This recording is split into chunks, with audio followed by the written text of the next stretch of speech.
also here from Sapienza University of Rome. And in this session, we want to present a bit of an overview of aspects related to private and public investments and peace. And here the question is essentially motivated by the question, can we make investments that ultimately will improve the situation in war-ridden countries? Can we improve by investments to lead to peace? Now, what do we mean by investments? For economists, investments are any economic choices that involve an intertemporal trade-off. And that means the decision makers, they incur costs at a certain point in time, but the benefits that are associated with these costs, with these investments, will materialize at some later point in time. As we will show in a few slides, one can think about many things. Actually, economists think about almost everything in an intertemporal sense, and therefore, you can associate many things with investment decisions. We will pick out a few certain particular domains that we will have to talk about, and we're going to talk about investments made by different actors. Now, I should say this whole enterprise that I'm presenting together with Michele today provides a very rough overview over many things, and the overview is going to take, I think we're going to talk about an hour, and we will have some time for questions and answers later on.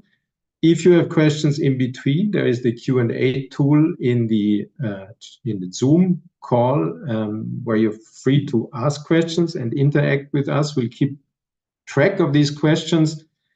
Some of these questions we will not be able to react immediately to, so we will either stop the other talker, the other person talking, or keep these questions for the Q&A at the end, just to anticipate these issues.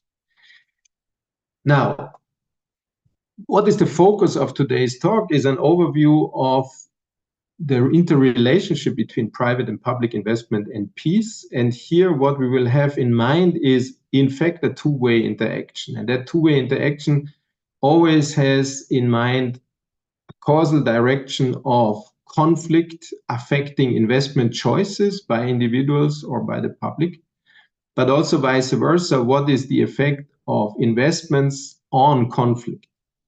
And this is important because ultimately, as I said, if we want to investigate what are the possibilities for investing in peace, that's the second direction that we have in mind. Nevertheless, knowledge about the interrelations and the correlations and the two-way causations is, of course, very important either way. And this is what we focus on now in terms of surveying.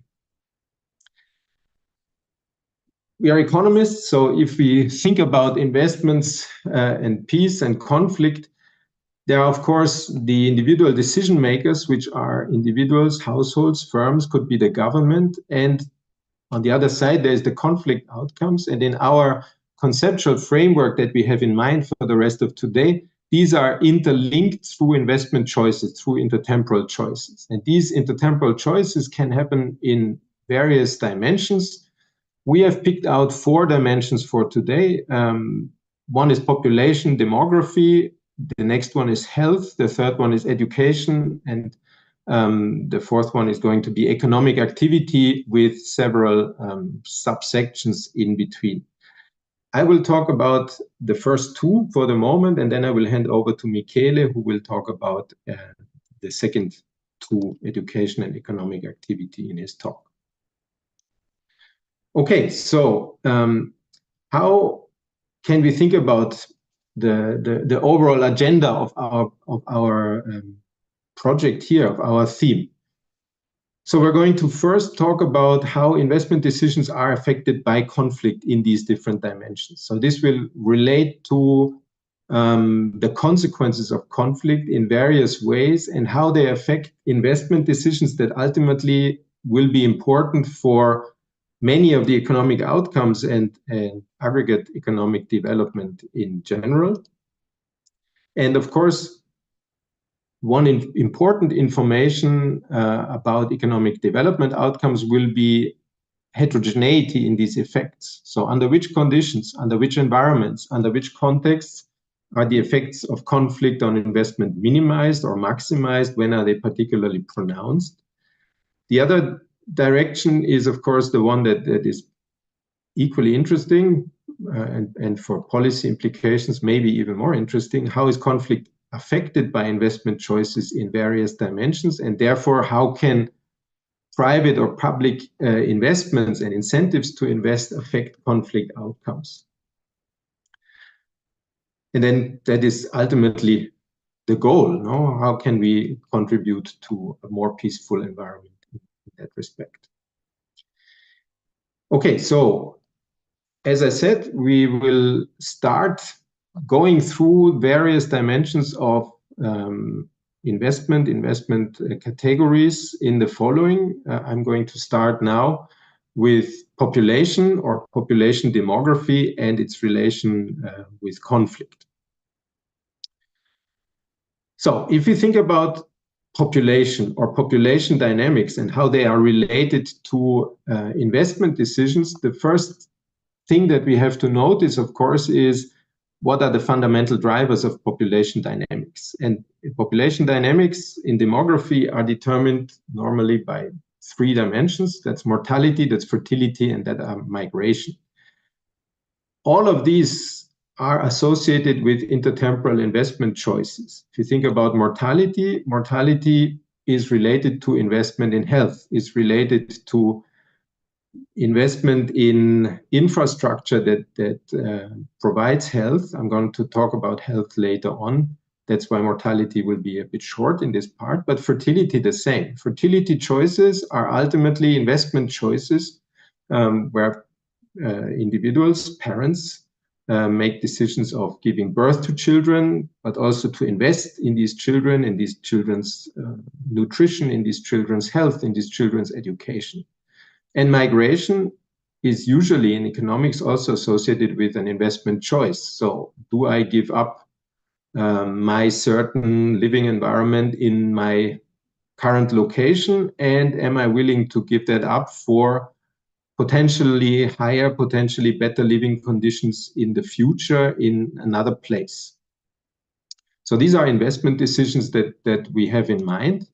And when we start looking at the interrelation between conflict and demography, population in these different dimensions, and we focus on the first direction of causality, we ask ourselves, what is the effect of conflict on these different dimensions of demography? And of course, the first that comes to mind is, yes, there must be a causal effect of conflict on mortality because there are conflict-related casualties. So this is something that almost goes without saying. At the end of the day, I'm going to talk about health a lot in the following, so I'm not going to talk about mortality much now. If we go to fertility, we see a lot of implications of conflict on fertility. And these are related to the desired number of children that parents will want to have, but also the interrelations with mortality. For instance, there are replacement effects. So fertility in the aftermath of conflict is affected by the potential willingness to replace lives lost due to child mortality. There are huge variations in demographic conditions. So in conflicts, you usually see swings in the sex ratio in certain areas. And we see changes in sexual behavior, in the timing of marriage, in childbearing, in contraceptive use. And we also see substitution for quantity into quality. Why do we see that? Because, well, we have a lot of direct implications of conflict on these things, but we also see changes in the incentives for decisions that are affected by these conflict environments. In migration, we also see very strong evidence for causal effects of conflict on migration. In fact, there is evidence that suggests that migration that is induced by conflict exceeds mortality by orders of magnitude. We also see that migration and conflict are affected both by climatic factors, and we also see recent evidence that migration leads to a potential transmission of conflict across space. So there is a conflict that forces people to migrate, but that might propagate conflict further. There is less evidence for this effect in the context of international migration. What is also interesting and potentially less well perceived in many cases is the opposite direction of causality, running from population to conflict. Probably the most well-known mechanism in this respect is the Malthusian mechanism, according to which scarcity of resources leads to increased tensions for resources, and that might actually even lead to conflict outbreaks. There is considerable evidence that suggests that Malthusian conflict dynamics might actually be in place. And Malthusian here means in terms of population growth, an increase in population density, deteriorating the economic living conditions, and that leading to conflict. One implication that might want to draw from this is that, well, health improvements, life expectancy improvements lead to an increase in population density and therefore might also lead to an increase in conflict. Now, the evidence on this channel of Malthusian conflict dynamics is less clear-cut. In fact, in previous work, there seems to be an increasing amount of evidence that potentially suggests the opposite, or that suggests a weaker effect. So the examples that I've listed here are examples where variation in health, and in particular in improvements in health, for instance, due to improved treatment for HIV or improved protection against malaria infections or less exposure to malaria infections, might actually have led to less conflict rather than more conflict, in contrast to the Malthusian dynamics. Greater life expectancy also, and also changes in fertility, of course, also change the age structure. And there have been arguments that said, well, in countries with a lot of fertility, where there's big weight in the age distribution among the young, these countries are more prone to conflict. Other people have argued that population aging might also lead to increased distributive conflict and potentially more societal conflict potential in the future. The evidence on this is less clear-cut, I would say, than the theoretical argument that is fairly compelling. And later on, when we talk about future work, this will be one of the areas, I think, where there is more need for research.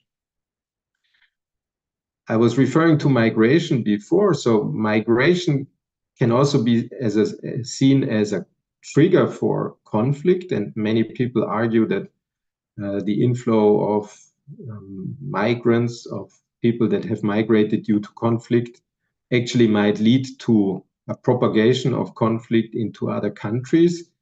As I said before, there is some evidence, but not as much as one would expect, of evidence that conflict is actually triggered by the inflow of migrants or terrorism. But there is some evidence that suggests that conflicts might actually be transmitted to a certain degree through migration dynamics. There is some issues that I think, and we think, that deserve more research in the future, and this is part of our project to identify research potential. So in this dimension of population and conflict relationships, I think the parts that require more research in the future is the questions about youth bulges and population agings, and through which channels they might affect conflict. It's also about effect heterogeneity. I was referring to the question about Malthusian conflict dynamics and conflicting findings that do not find that health improvements, for instance, trigger conflict in the future. There is some evidence that this might be related to the more overall demographic environment, depending on the fertility regime that is in place in a country. Also here, I think we need a bit more evidence for effect heterogeneity, the link between population dynamics and conflict, to be more secure about policy implications. And these policy implications would then, for instance, include public health investments. If one believes Malthusian conflict dynamics, then public health investments might actually be counterproductive. Yes, they help for improving health and life expectancy, but if they also increase population density, that might be something that is counterproductive by triggering Malthusian conflict. If, on the other hand, Malthusian conflict does not emerge as the result of public health investments, then public health investments might deliver a double dividend. And this is in line with the evidence that I was referring to before, that suggests that there might indeed be a double dividend in the sense of public health investments directly improving the health conditions, but also indirectly mitigating or preventing conflict. And finally, there is the question about public investments in social infrastructure, broadly speaking. That includes school, but it also includes things like health insurance, social insurance, old age insurance that might affect conflict or even help preventing conflict.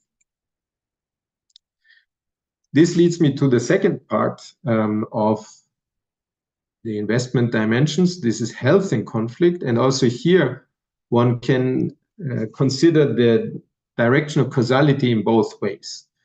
When we think about conflict affecting health, we can think about various dimensions. And the obvious ones are direct conflict-related mortality that is, of course, positively related to conflict. Conflict costs life, and there is a vast literature that suggests that conflict leads to higher mortality directly, but also, of course, indirectly through deterioration of health outcomes, through an increase in epidemics, through elevated mortality among age groups of people that are not directly engaged in conflict, but that are the victims of conflict, in particular women and children. And these effects oftentimes work through channels that are related to the supply of infrastructure, like with water, food, health provision, and so on. An increasing amount of research also looks at the psychological health implications, which appear dramatic and which are long-lived in the affected countries and in the affected populations. A particularly important aspect, also particularly related to the previous demographic dimension, is, of course, the health of mothers and children. And here we see evidence that is, I think, the clearest evidence of the detrimental effect of conflict. Child mortality is affected, and child health consequences are borne by the affected persons during their entire lives, effectively. There is orphanhood, there is delays in development, there is stunting. There are many of these negative effects that are well documented in the literature. As I said before, also public health suffers from conflicts that might reduce the ability of preventing epidemics, that might reduce the ability of making the populations more resilient with respect to disease and other negative consequences. But there might also be effects that accumulate, and if you take recent evidence from a more behavioral angle, then a deterioration in health, and in particular a deterioration in overall life expectancy, might actually lead to more myopic behavior, and myopic behavior is one of the hallmarks of conflict. Conflict is the paradigmatic short-run behavior that works against long-run investments. Again, looking at the opposite direction, I was talking about that before. There is evidence that health and conflict are affected by shocks, by weather shocks, environmental shocks.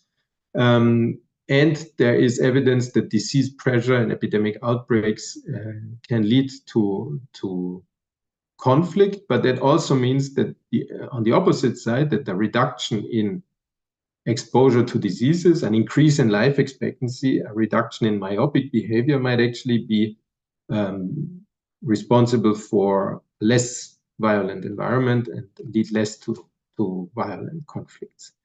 And that brings us to the public health perspective. And again, here, what we see recently is some evidence that shows that public health interventions might actually not only help health improvements materialize, but also might help preventing conflict and might indirectly also help reestablish trust in institutions. So in terms of future research in the health and conflict dimension, I think several aspects might be worth looking at. One is on data quality, because we have not very good measurement of health outcomes in conflict-ridden areas, and there might be more innovative new technological solutions to that, better than surveying or looking at hospitals, which leads to a lot of selective sampling in conflict-ridden areas. Questions about the long-run consequences of conflict when people are exposed early in their lives. I think we have not much evidence on that, but there is a lot of suggestive evidence nevertheless. And the question, can we invest in public health infrastructure, which we know how to do, which there is a lot of expertise around, in order to also reap secondary benefits by indirectly also reducing conflict and preventing new outbreaks of epidemics. This leads me to the second part, and now I stop sharing my screen and I hand over to Michele.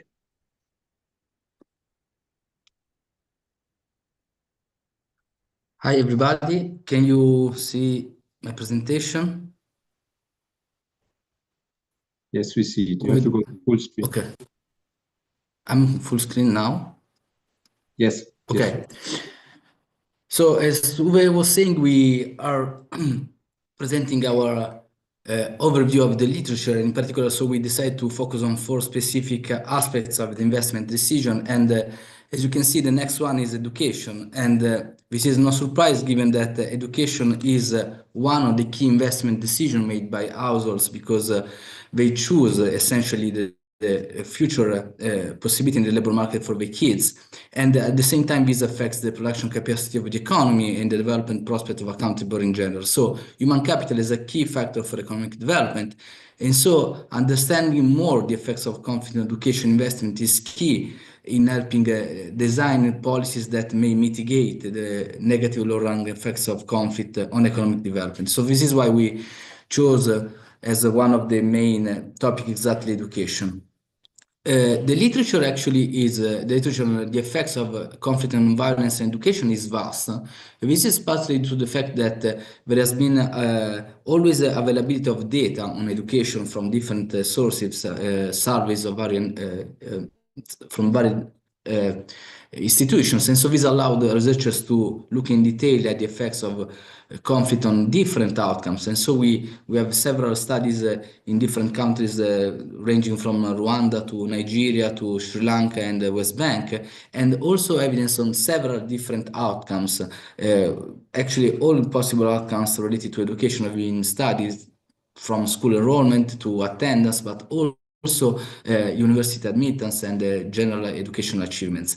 And not surprisingly, in the almost totality of the cases, the effects that has been found is negative, even though we have some evidence that during time this effect diminishes a bit. And in one specific case, there is one paper showing that there is a positive effect, which is a very interesting story about the effects of the Maoist insurgency in Nepal, where Valente shows that there is a positive effect for girls. But if you don't know the paper, this is a very interesting paper because it tells a story which is very peculiar of the context of Nepal. So in general, we find the negative effects on several dimensions.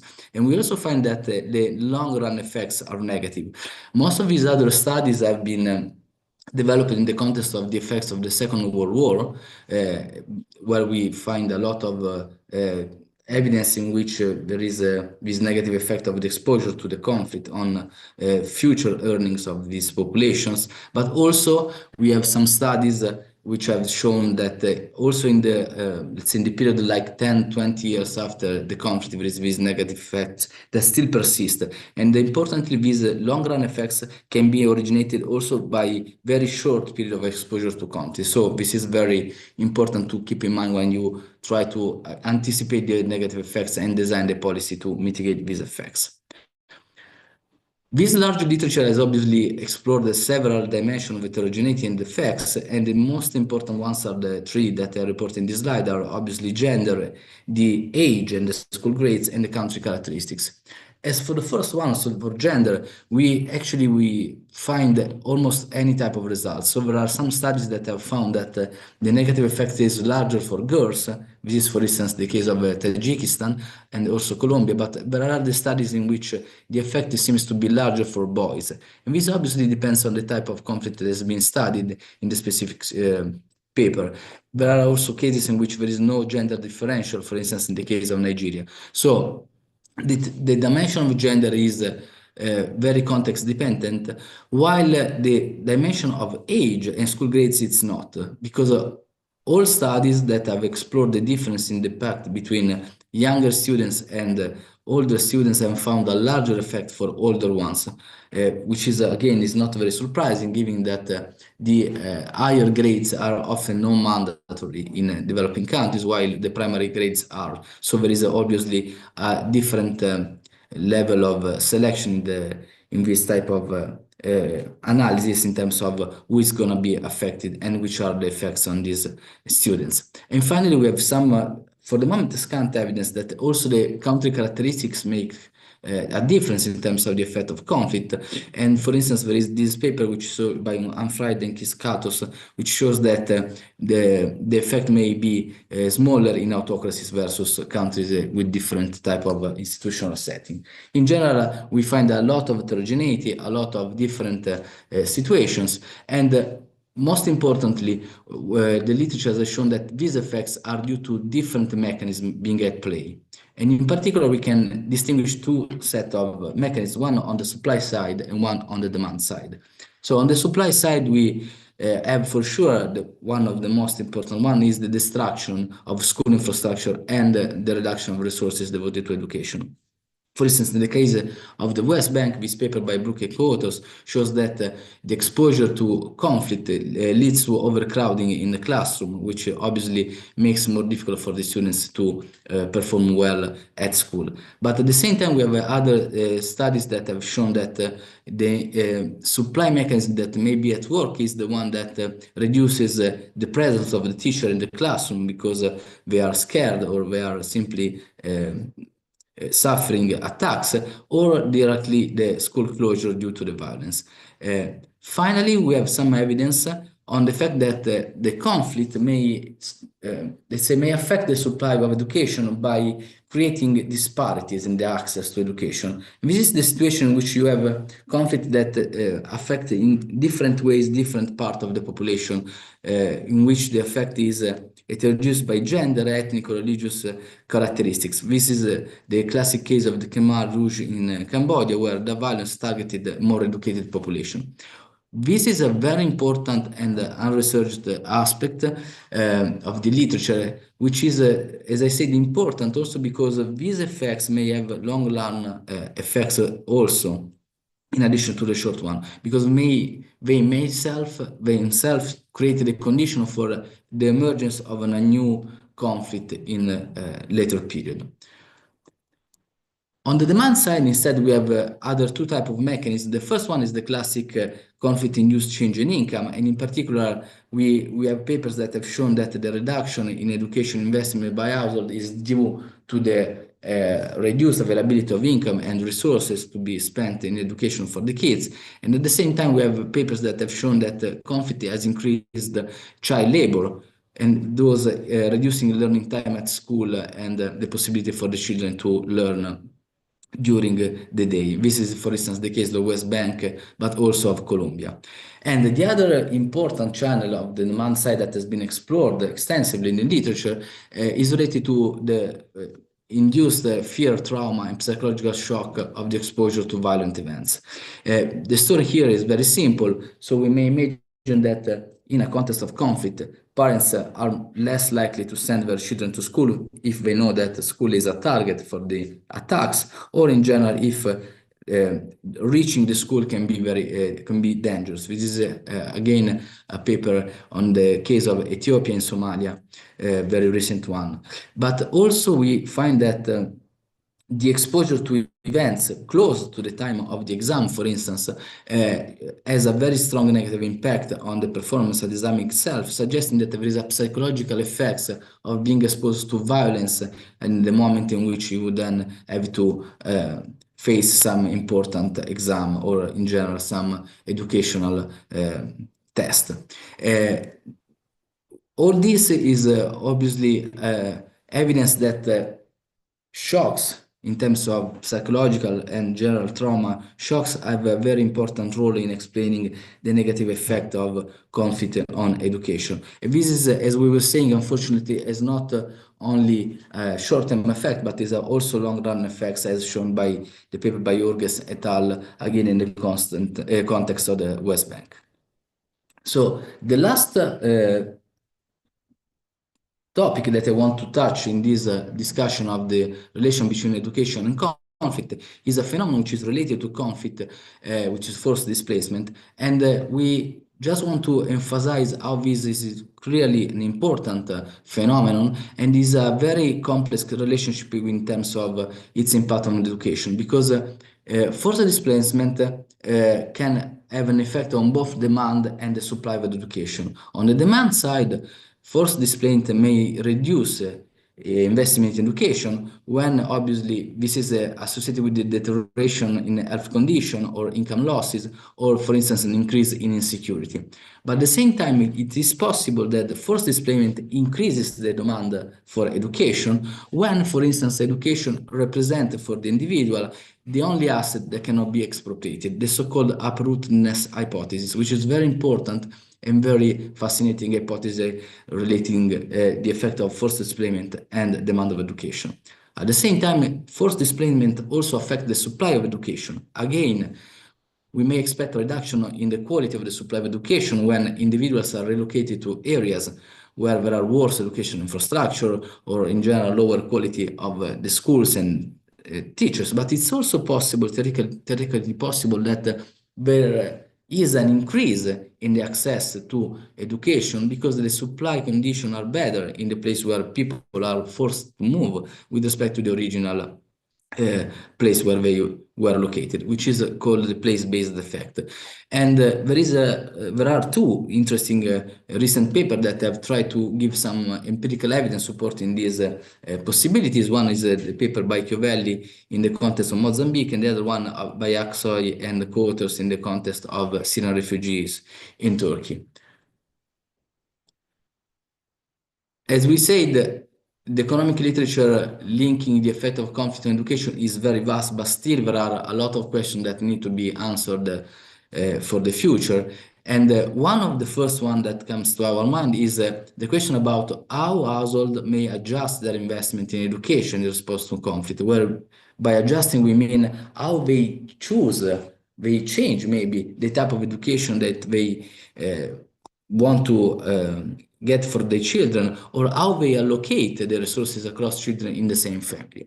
At the same time, we need to know more about the effects of the conflict on the returns to education. This links to also the effects on the labor market of conflict, which is not part of our analysis, but is part of another team in our project, which is super relevant for the understanding of which are the incentives, which are the demand elements that drives education investment.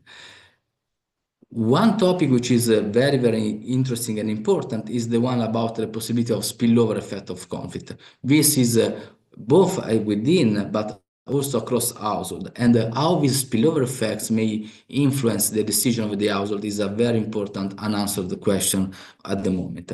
And finally, as we were mentioning before, there is an important topic that is very, very under-researched, which is the possibility that the heterogeneous effect of conflict on education may itself lead to future conflicts. And then the big question is, how may education influence conflict in general? This is a very important question because it's related to the fact that we know that several type of governments may use education or indoctrination to create support for their regime. And so we are interested in understanding a bit more how and under which condition can be possible that education, in fact, breeds new conflict rather than decreasing it. As we were saying, so we are now going to the last of the 4 points of our paper, the one on economic activity and conflict, which is a very, very huge topic. And so I'm gonna, let's say, try to summarize this huge literature in 3 main sub-points. The first one is the effect of conflict on economic activity. The second one is the relationship between domestic investment, FDI, and conflict. And the last one is about the relationship between infrastructure and conflict. So starting from the first one, which is, as I said, the effect of conflict in economic activity, we know that recent estimates says that these effects are very large. In fact, the direct economic losses from violent conflict are about the 13 percentage point of the global GDP in 2023. And at the same time, we know that these events, so conflict events and general violence has become widespread, affecting both developed and developing countries increasingly more nowadays.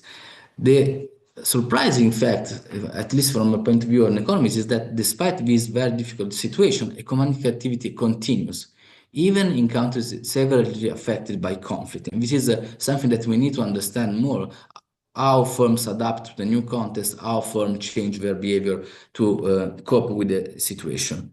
And it's also crucial to understand that this situation, so the widespread presence of conflict around the world, needs a new approach to the economic analysis. In particular, conflict needs to be introduced in the analysis as a key element of the story. We cannot avoid that anymore. So, to give you an overview of this complex relationship between conflict and economic activity, I quickly start from the macro perspective, which has been the, let's say, the pioneering approach to this type of analysis. And not surprising again, most of these analyses found that conflict and political stability were associated with lower output and growth. And the mechanism through which this was obtained was due to the reduction and destruction of both public and private capital, the destruction of infrastructure, and so on, but also the change in the public finances and the shift in favor of military spending. So all these elements led to a lower output and growth. And the economic cost of conflict have been estimated to be very large, between 1% and 4% of GDP, while the duration of the effect is still debated. Some analysis suggest that these effects should be short-term, actually, and we should expect a quicker recovery by the economy after the conflict, while other estimates suggest that this is not the case, and unfortunately, the effects are going to be long-lasting.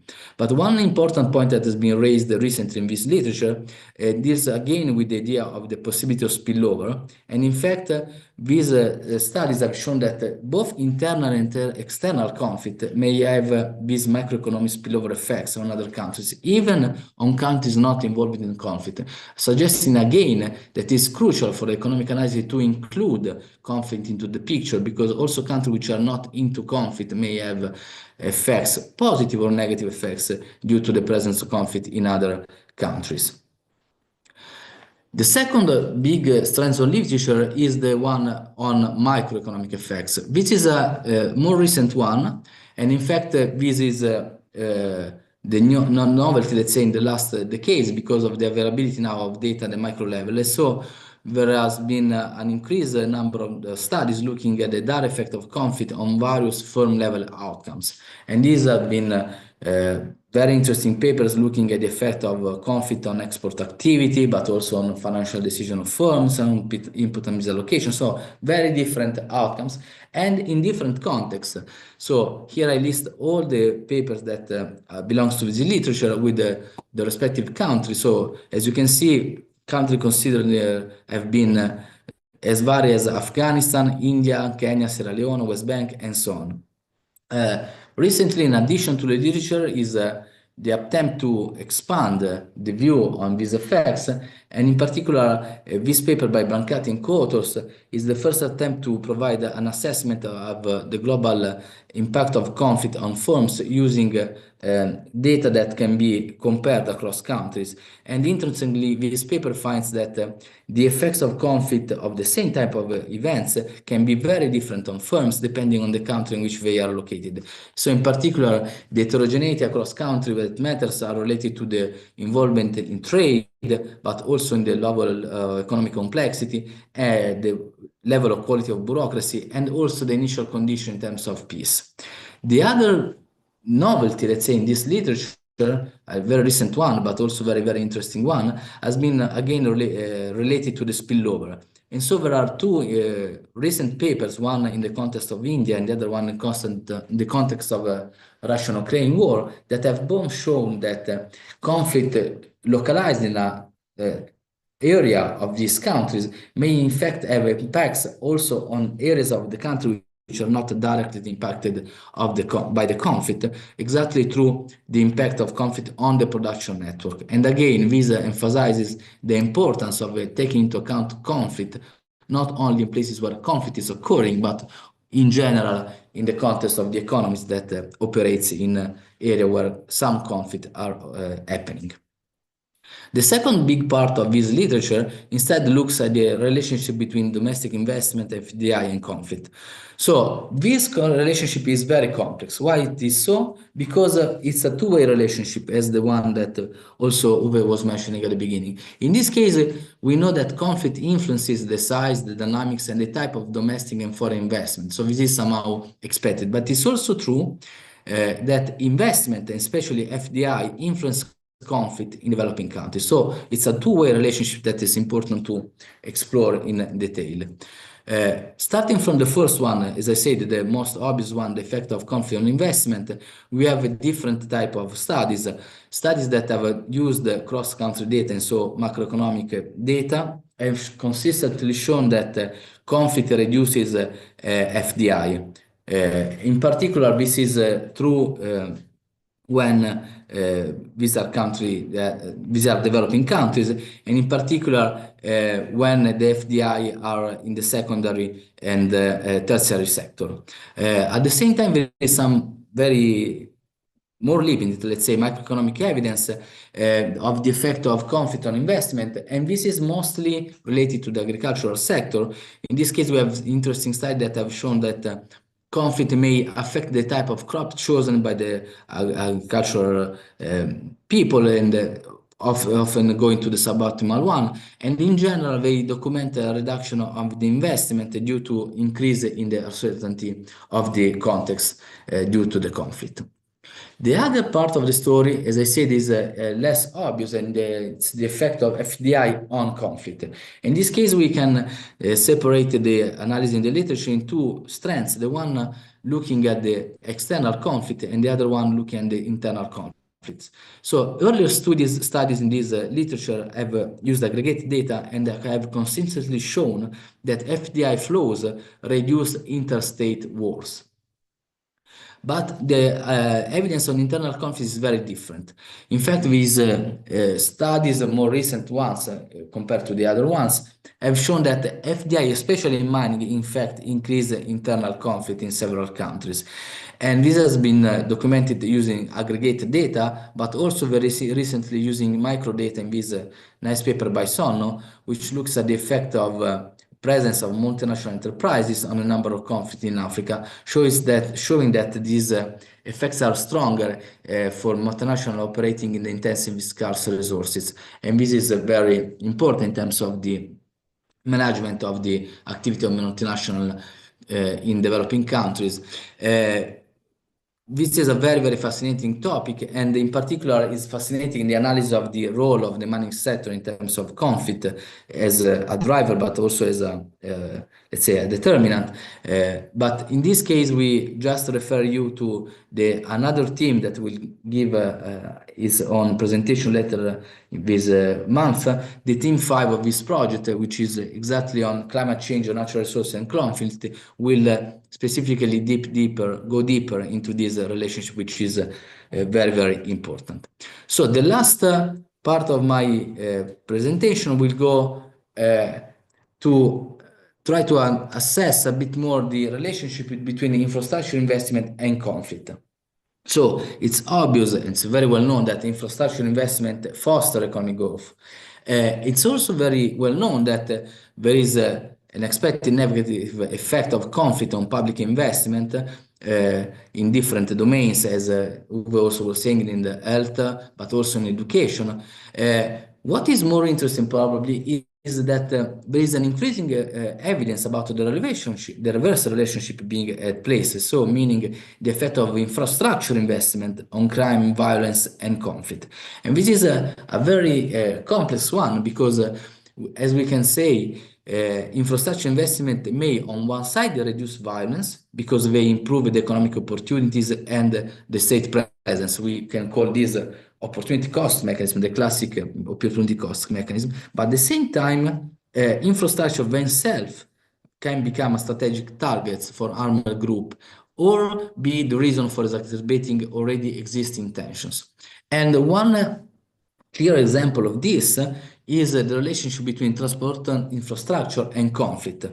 If you think about that, transportation infrastructure investment may on one side increase security, because, for instance, this reduces the time of intervention of the military in area affected by conflict, but at the same time can expand trade, and so increasing income and the welfare of the local population, and in general the welfare of this population. But at the same time, a better transportation infrastructure may also decrease insecurity. Why? Because insurgents themselves may exploit this new roads project for their strategic advantage. They can easily move across the country, and at the same time, these new roads that, as we said, may drive more trade, can become themselves the target for extortions and illicit activities. So this example tells us that in the domain of infrastructure planning, it's crucial to consider all the different dimensions, both the domestic and international one, and also how these can interact with the instability already present in the area, or that may be spurred by the infrastructure itself. In terms of evidence, we have to say that this is very scant. There are very few papers using microdata to test this link, which is a very complex one.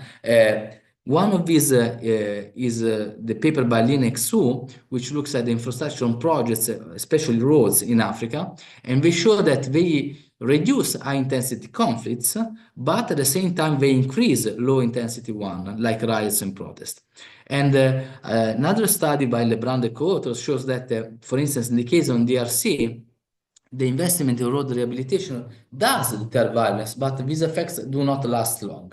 And finally, there is this interesting paper by Gonzalez and co-author in the context of Paraguay, and they show how investment in infrastructure and in roads, again, were used as a tool for political repression and land expropriation during the dictatorship. So very different contexts, but all of them emphasize how this relationship between infrastructure and investment can be, investment and conflict can be very complex.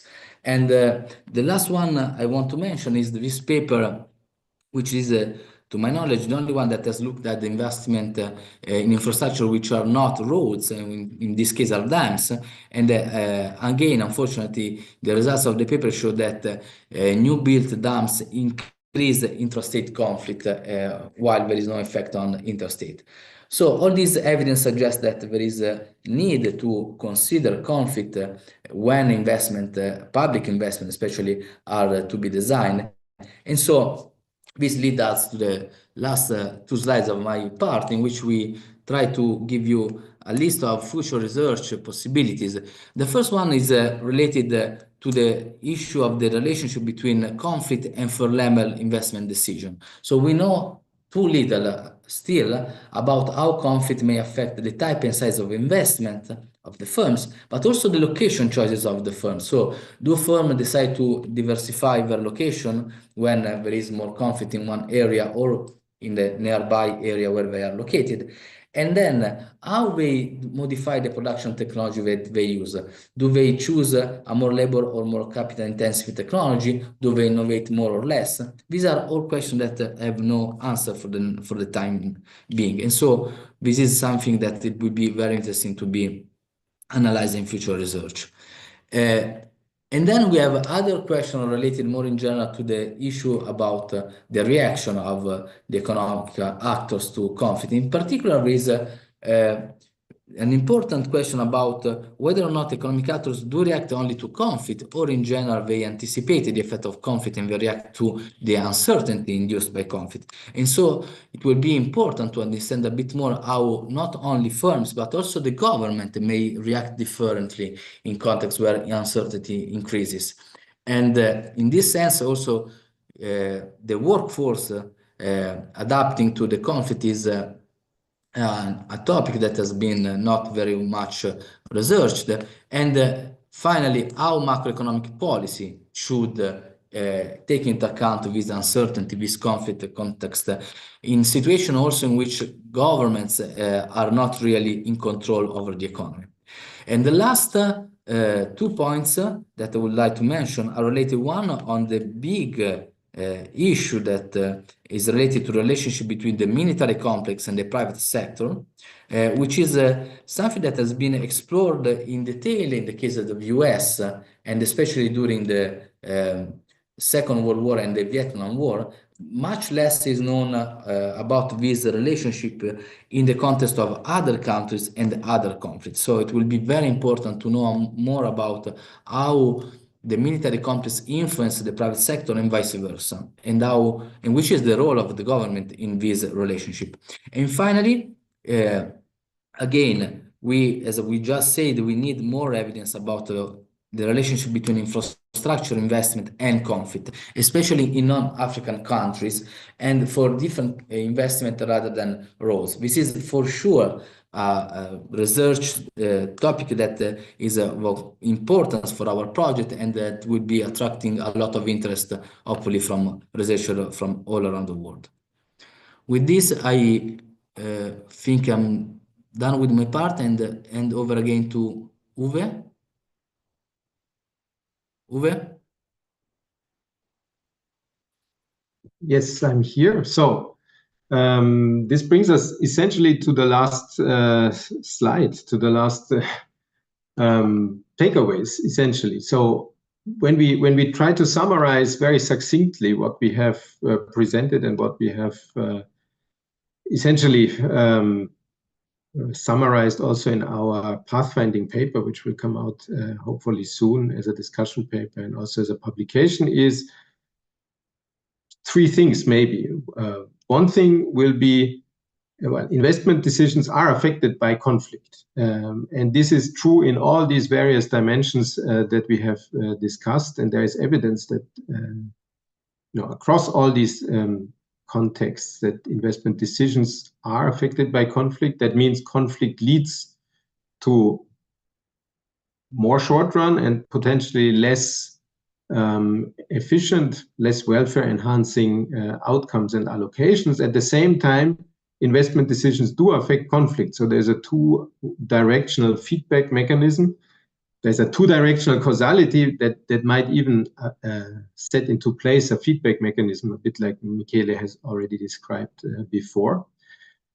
Secondly, we see that there are important cofactors. So this is hard to think about, even though conceptually and methodologically we typically focus on isolating very clear one-way causal effects from one to the other. It's very hard to do that cleanly in environments with context, with conflicts, because there are important cofactors. There are other dimensions that are involved, and all of these interact. They interact in a causal way, but they also interact in a temporal way.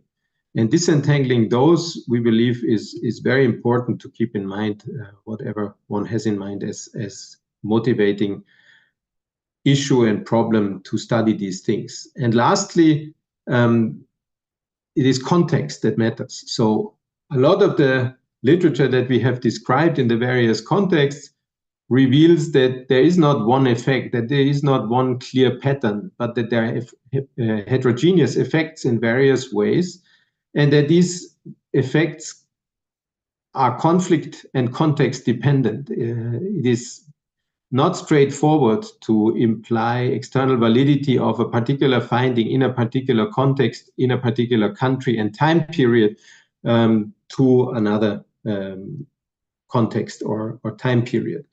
This is something that one always has to keep in mind, which makes this literature very difficult in terms of generic conclusions to draw from. At the same time, we believe that it's very important to gather systematic evidence and find out about systematic patterns in the data. And that leads us, I think, to the Q&A session, in which there were several questions that we have postponed. I think I stopped sharing now. And I would suggest that we start taking these questions at this point. And if you have further questions, please go to the Q&A part in the bottom. There was one question I would like to relegate to Michele, which was a question about education and the current actuality in conflicts in the context of Ukraine and Congo, and whether there is literature on the effects of these conflicts on education. Something that has been asked. You want to reply to that, Michele? Okay, thank you for the question. I have to admit that I'm not aware of papers on DRC specifically, but maybe it's just because I don't know them if it's a recent one. I know there are a few papers on Ukraine. I can share the list if the person is still online. I will maybe be able to send a message here to highlight some of these studies. Exactly. Okay. And then there was another question that we have relegated to the end, which is how do we address conflicts stirred up due to state capture and private investor conspiracies, for example, land grabbing, natural resource exploitation, which creates conflict and displacement? Hello? I will say that this is a very, very interesting topic. And as I was mentioning during my part, there is some evidence, for instance, the paper on the presence of multinational and conflict. It was related exactly to land grabbing, one of the mechanisms leading to conflict. But at the same time, I think that in the presentation of the Team 5, we'll talk a lot more in detail about this. So in terms of division of labor, our part was more on the part of investment and conflict, while they will cover more on these land grabbing or natural resources and conflict aspects. But the paper by Son, for instance, that I mentioned in my presentation is one of those papers that I've tried to document this land grabbing effect by multinational on conflict at the local level. Very good. Mr. Minani Shambezi, who asked the question about DRC and Ukraine, wanted to add something?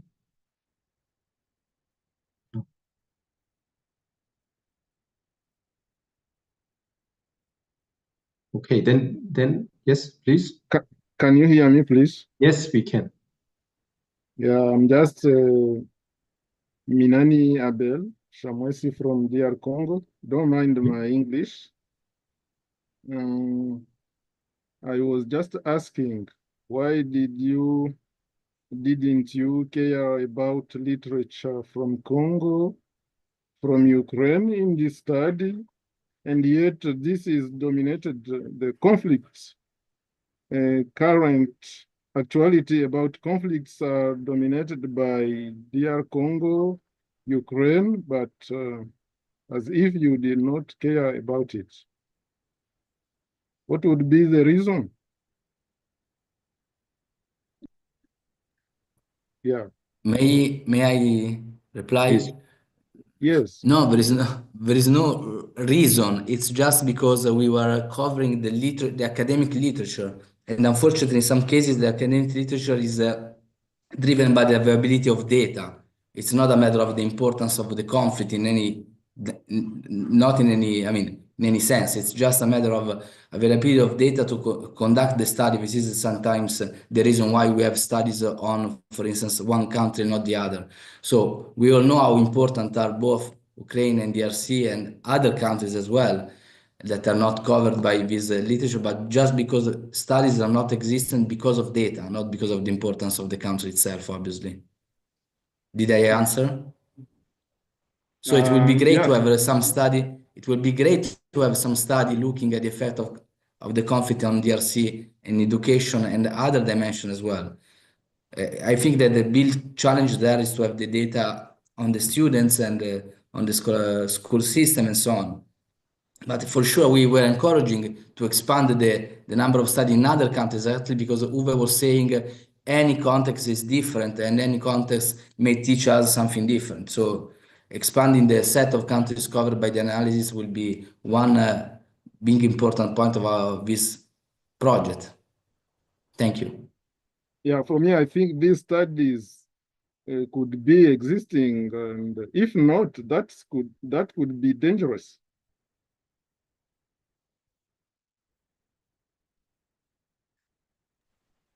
Thank And I think the program should mind.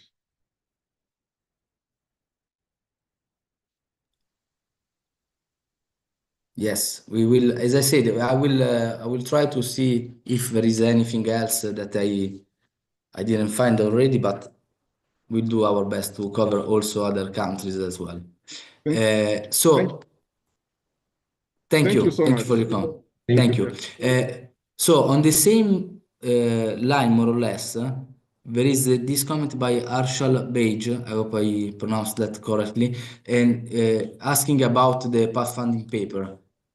So for those that maybe have missed that or we were not enough clear. So essentially this presentation is built around this review paper that me and Uwe have written, and it will be out probably in June, in which there is a longer discussion of all the topics that we have touched very quickly and fast during this presentation. And it is that this paper that will be on private and public investment conflict will be together with other 8 papers covering other topics related to conflict and economic activity in general that have been part of this series. So for those of you that will be interested, they will look for this series of paper on the recipe page. I'm sure that it will be available after June. Exactly.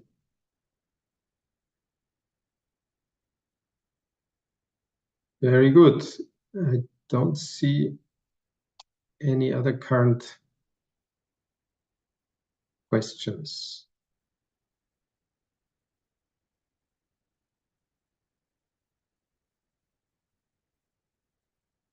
I don't hear you, Michele. No, I think I was checking whether we are to answer other questions, but I think we are I think we okay. have. Yes. Okay. I think so too. So thank you very much for attending, and thanks, Michele, for again highlighting the pathfinding paper. thank you, Uwe, and thank you all, and I hope you will meet again for the next talk. Bye. Thank you.